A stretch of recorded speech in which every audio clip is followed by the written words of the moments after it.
બુલેટિનમાં આગળ વાત કરીએ ભરૂચમાં થયેલા વિવાદ વિશે। ભરૂચના અંકલેશ્વરમાં બોર્ડની પરીક્ષામાં હિજાબ વિવાદ મામલે શિક્ષણ વિભાગ એક્શનમાં આવ્યું છે। સમગ્ર વિવાદમાં શાળાની કાર્યવાહી અયોગ્ય જણાતા પરીક્ષા સ્થળના 3 સંચાલકો બદલવામાં આવ્યા છે।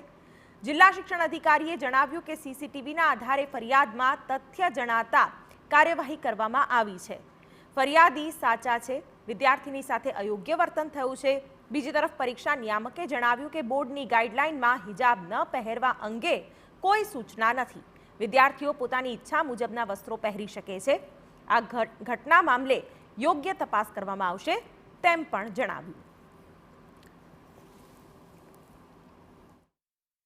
બોર્ડની એક્ઝામ દરમિયાન કેવા વસ્ત્રો પહેરવા એ અંગેની કોઈ ગાઈડલાઈન કે સૂચનાઓ અત્રેથી બોર્ડ તરફથી આપવામાં આવી નથી। વિદ્યાર્થી જે ઈચ્છે એ કપડાં પહેરે। કપડાની આડમાં કોઈ ગેરરીતિ ના થાય એટલું ખાસ આપણે જોવું રહ્યું।